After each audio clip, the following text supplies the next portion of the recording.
আর জীবনের কলঙ্ক দুইটা।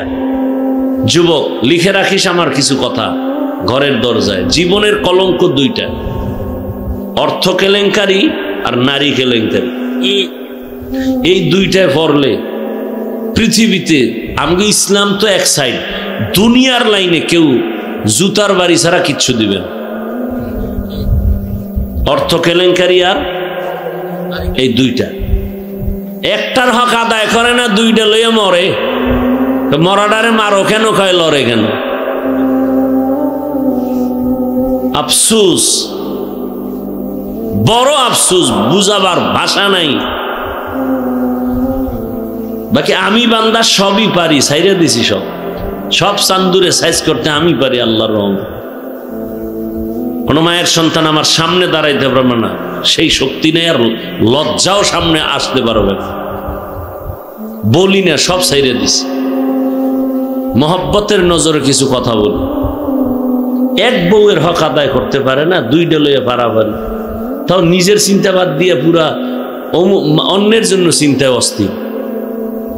আমাকে বরিশালে একটা কথা আছে, পুরান ব্যক্তি ঘরে জায়গা পায় না, নতুন ব্যক্তির আমদানি। ওটা অন্য ভাবে বলে, আমি একটু ঘুরাই বললাম।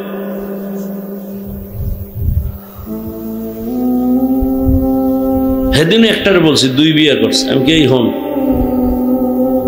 তোরে এই পর্যন্ত হাফিজুর রহমান আমার দিব, আমি হাফিজকে হাফিজ বানাইতে গিয়া আমার বড় বউ, আমার স্ত্রী, প্রথম স্ত্রী যেই পরিমাণ কষ্ট, মেহনত, সংসারে তুফান, পানি, না খাওয়ার কষ্ট, রিজিকের কষ্ট, এই পরিমাণ কষ্ট করে আমি হাফিজকে সংসার সাজায় দিছে।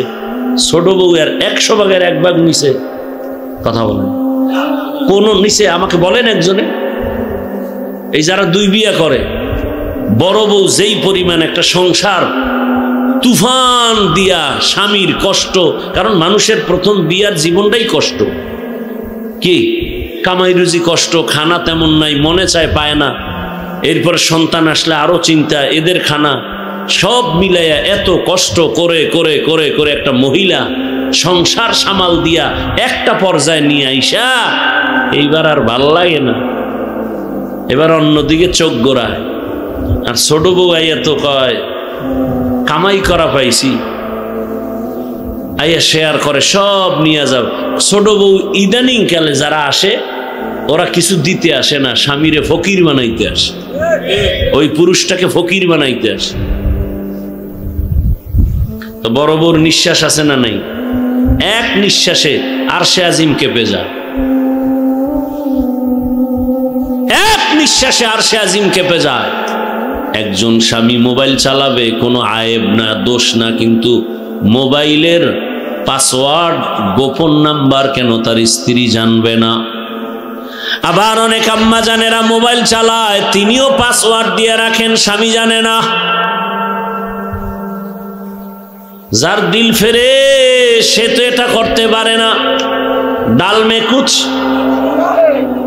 ঝামেলা আছে তার অন্তরে, নাই নাই নাই নাই, কসম কসম কসম, ফট করে অন্যায় করতে করতে করতে করতে সীমা লঙ্ঘন হওয়া মাত্র বিবি ঘুমাইছে, বড় রাইতে কে যেন টেলিফোন করে কয় তোমার স্বামীরে অমুক জায়গায় আটকাইয়া ফালাইছে। আবার দেখেন যেই মহিলারা উল্টাপাল্টা করে, স্বামীর কানে আওয়াজ তোমার স্ত্রী ঝামেলায় পড়ে গেছে, ফেসবুকে দিয়ে খবর ভাসতেছে। আল্লাহ কিন্তু এটা প্রথম, আল্লাহ এটা প্রকাশ করার না, আল্লাহ তওবার সুযোগ দেয়, তওবা কর তওবা কর। যখন করে না, এবার অন্যায় করতেই আছে করতেই আছে করতেই আছে, এক পর্যায়ে গিয়ে আল্লাহ এবার দুনিয়াতেই বেইজ্জতি শুরু, জীবনের কলঙ্ক মারাত্মক। এজন্য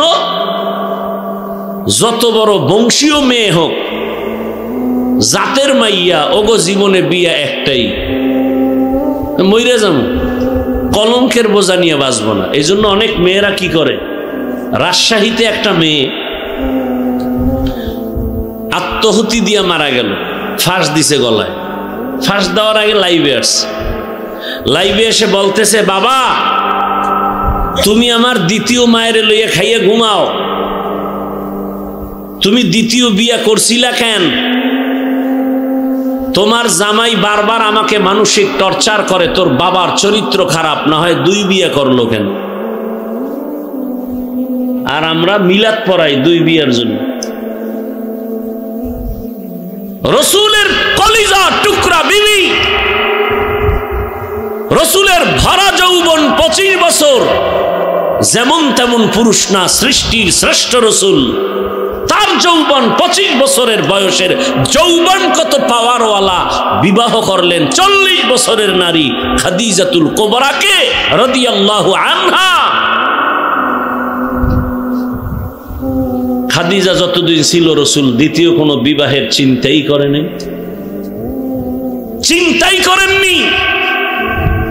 সে খাদিজাতুল কুবরা রসুল থেকে বিদায় নিলেন, তখন রসুলের বয়স 50 পেরিয়ে গেল। 50 পেরিয়ে গেলে 50, 60, 63, 13 বছর মাত্র, পুরা জীবনের অর্ধেক লয়ে গেল খাদিজা। তো 40 বছরের, তো কোন নারী, বছর শুধু না, বয়সের শুধু না, 2 স্বামী আগে গেছে। খাদিজা রাদিয়াল্লাহু আনহার 2 স্বামী, তৃতীয় আমার রসুল, একাধিক সন্তানের মা, এরপরে আমার রসুলের ঘরে আইসা আবার 4 কন্যা। ছেলে হইছে খাদিজার ঘরে মেরে আবুল কাসেম বাদে বাকিরা এই ঘর থেকে আসছে আর দুনিয়া থেকে চলে গেছেন। তো খাদিজাতুল কুবরা রাদিয়াল্লাহু আনহা, আমি পরশুদিনও দেখলাম হাদিসে রসুল বলেন, আম্মাজান আয়েশা বলতেছেন, আমার রুমে বয়া নবী মাঝে মাঝে খাদিজার কথা, খাদিজার বোন ছিল একজন, নবীর কাছে আসতেন আর নবী পাগলের মতো হয়ে যেতেন, মাঝে মাঝে কান্নাও করতেন। আমি আমার কাছে ঈর্ষা লাগতো, রসুল এমন করেন কেন? নবী চোখের পানি ছাড়তেন। খাদিজা আমার দুঃখের সময়ের স্ত্রী, ও আয়েশা তুমি আমার সুখের সময়ের বিবি। আমার মা ছিল না, বাপ ছিল না, টাকা পয়সা ছিল না, খাদিজা ছিল ধনাঢ্য নারী, সব সম্পদ আমাকে হাদিয়া দিয়ে দিছে। খাদিজার সব সম্পদ আমাকে দিছে। কি আপনাকে বউরা দেয় সব সম্পদ? আপনারে থাকলে না দিবে, আর আপনি যা কামাই করেন সব ডাইনে বামে নিতেছে।